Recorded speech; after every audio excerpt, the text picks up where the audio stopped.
Hello and good evening दोस्तों, बहुत बहुत स्वागत है आप सभी का मेरे इस यूट्यूब चैनल के सुबंधु में। तो देखिए, वर्ल्ड कप 2023 में एक तरह से ट्रॉफी जीतने के बाद अब ऑस्ट्रेलियन टीम तैयारी कर रही है 2024 वर्ल्ड कप की भी। एक तो उनके पास ट्रॉफी का एक तरह से भरमार है, हर एक ट्रॉफी को एक तरह से उठा चुके हैं और पिछले 3 साल अगर आप देखो 2021 से लेके तीनों ही फॉर्मेट में ट्रॉफी उठा चुके हैं।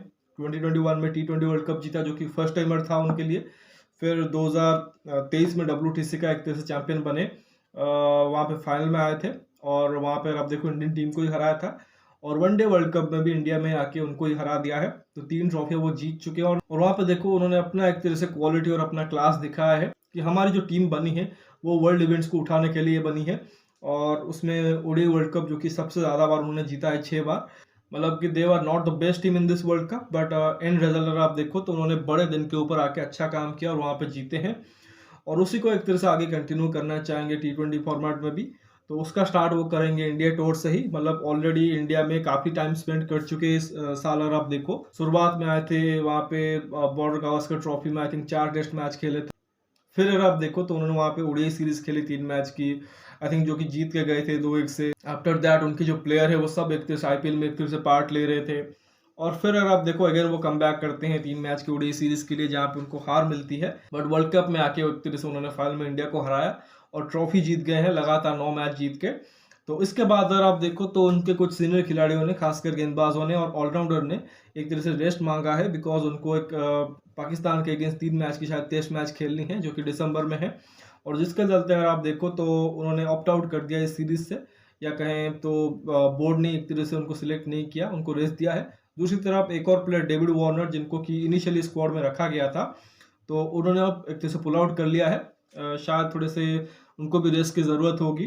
और शायद ये जो पाकिस्तान वाला सीरीज है शायद उनके टेस्ट करियर का आखिरी सीरीज होगा, ऐसा कुछ शायद उन्होंने आई थिंक बयान दिया था। तो उसी को लेकर एक तरह से उन्होंने रेस्ट मांगा है। और ऑब्वियसली क्योंकि देखो कि ये जो सीरीज होगी उतना आई थिंक उनके लिए वैल्यू नहीं करेगा, बिकॉज ऑलरेडी देखो कि वो वर्ल्ड चैंपियन बन चुके हैं। T20 में भी ऐसा नहीं है कि बहुत ज़्यादा एक तरह से अभी उनकी फॉर्म में डिप आई है, तो ऑब्वियसली आप समझ सकते हो। तो ऐसे में अच्छा ये हुआ कि जो उनके बाकी यंगस्टर्स थे उनको एक तरह से अपॉर्चुनिटी मिल जाएगा। लेकिन फिर भी अगर आप देखो तो कुछ जो सीनियर खिलाड़ी है उन्होंने एक तरीके से अपने आप को अवेलेबल रखा है। और मैं भी शायद ऑस्ट्रेलियन टीम तैयारी करेगी कि हमें इस तरह से आगे चलना है। तो उसी वजह से देखो कि मैं सबसे पहले आपको स्क्वाड बता देता हूँ उनकी जो एक तरह से सिलेक्ट हुई है, क्योंकि ऑब्वियसली हमारे लिए इंपॉर्टेंट सीरीज हो सकती है। बिकॉज खैर वर्ल्ड कप तो हार चुके हैं, बट आई थिंक हमें एक तरह से आगे देखना पड़ेगा, क्योंकि T20 वर्ल्ड कप की एक तरह से तैयारी करनी है। अभी पता नहीं है कि कौन सी इंडियन टीम आई थिंक उस वर्ल्ड कप के लिए एक तरह से भेजी जाएगी। मतलब सीनियर खिलाड़ी की क्या कमबैक होगी या ये जो यंग प्लेयर खेल रहे हैं वही जाएंगे। बट सर्टनली ये जो सीरीज़ है वो काफ़ी एक तरह से इंपॉर्टेंट सीरीज़ है टीम इंडिया की प्रिपरेशन के लिए। और उसी वजह से देखो कि जो भी एक तरह से वहाँ पे खिलाड़ी पिक हुए हैं उनके ऊपर ज़रूर एक तरह से नज़र रहेगी। तो उसमें देखो सबसे पहले कप्तान है मैथ्यू वेड, उनके एक्सपीरियंस विकेट कीपर बैट्समैन। हालांकि मिचेल मार्श मुझे लग रहा है कि आगे कंटिन्यू करेंगे आज T20 keeper of Australia, but यहाँ पे सीरीज के लिए मैथ्यू वेड को एक तरह से कंसिडर किया गया है। तो उनके साथ अगर आप देखो बाकी खिलाड़ियों में मैट शॉट होंगे, बहुत ज़्यादा एक तरह से उनके पास एक्सपीरियंस नहीं है, but top of the order batting कर सकते हैं, जो कि इस साल अगर आप देखो तो पंजाब के लिए खेले थे आईपीएल में। बाकी अगर आप देखो टिम डेविड होंगे, हार्ड हिटर फिनिशर हैं। बाकी स्टीवन स्मिथ और ट्रेविस हेड यहाँ पे कंटिन्यू करेंगे एज बैट्समैन। हो सकता है दोनों ओपन ही करें। बाकी ग्लेन मैक्सवेल और मार्कस स्टोइनिस पे आपको मिडिल ऑर्डर में दिख जाएंगे। ग्लेन मैक्सवेल तो अभी आग लगा के आए हुए हैं वर्ल्ड कप में, और बाकी मार्कस स्टोइनिस को भी यहाँ पे अपॉर्चुनिटी मिल जाएगा। डेविड वार्नर के बदले अगर आप देखो इन्होंने एरन हैडी जो ऑलराउंडर है उनको एक तरह से पिक किया है। बाकी शॉन एबट भी कंटिन्यू करेंगे इस टीम के साथ। उनको अपॉर्चुनिटी उतनी नहीं मिली वर्ल्ड कप में, बट यहाँ पे हो सकता है कि वो बॉलिंग ऑलराउंडर खेले। उसके बाद अगर आप देखो तो Jos English wicket keeper batsman होंगे मैथ्यू वेड के साथ, यानी कि एलेक्स कैरी को यहाँ पे मौका नहीं मिला है। बाकी अगर आप देखो तनवीर सांगा जो कि रिजर्व में थे उनको एक तरह से रखा गया, और साथ ही एडम जाम्पा भी यहाँ पे रहेंगे। नेथन एलिस जो कि मिस आउट कर रहे थे वर्ल्ड कप के स्क्वाड से, वो हैं।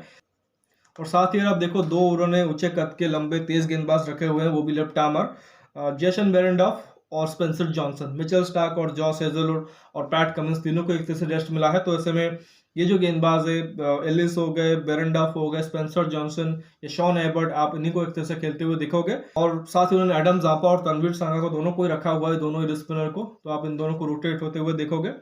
मानस लबुशन जो कि टेस्ट स्पेशलिस्ट है और ओडीआईज में भी अच्छा कर रहे हैं, उनको भी यहाँ पे मौका नहीं मिला है। तो ये एक तरह से उनकी ओवरऑल स्क्वाड है। और इसमें अगर आप देखो अभी मैं गिनती कर रहा था तो 8 खिलाड़ी जो कि एक तरह से यहाँ पे नहीं होंगे। बाकी के जो 7 खिलाड़ी है उनको एक तरह से रिटेन किया गया है स्क्वाड में।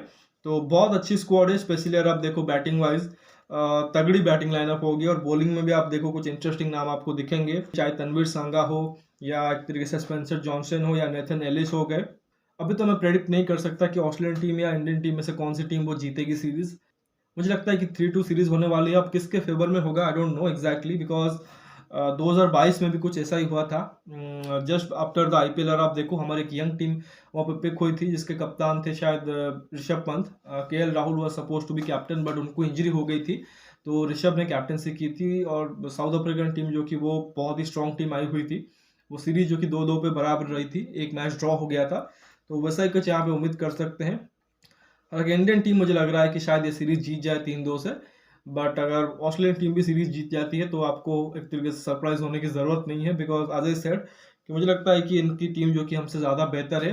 स्पेशली अगर आप बॉलिंग देखो तो उनके पास एडम जाम्पा, तनवीर सांगा जैसे 2 क्वालिटी स्पिनर है, साथ ही बेरेन डॉक, स्पेंसर जॉनसन और नेथन एलिस जो कि एक तरह से T20 स्पेशलिस्ट हैं। तो उतना आसान नहीं होगा इंडियन टीम के लिए, बट लेट्स सी रिजल्ट क्या होता है सीरीज का। तो फिलहाल इस वीडियो बस इतना ही। आशा करता हूँ कि वीडियो जरूर आपको पसंद आएगा। वीडियो को लाइक करना मत भूलिए, साथ ही चैनल को सब्सक्राइब और शेयर भी कर दीजिए दोस्तों तक। बाकी कमेंट सेक्शन में अपना राय जरूर रख सकते हो। आपका जो भी फीडबैक है इस टीम को लेकर, ऑस्ट्रेलियन टीम को, उसे जरूर बताइए। नोटिफिकेशन की घंटी दबा लीजिए ताकि हर एक वीडियो की अपडेट आपको टाइम पे मिलती रहे। मिलते हैं अगले वीडियो में, तब तक धन्यवाद। जय हिंद।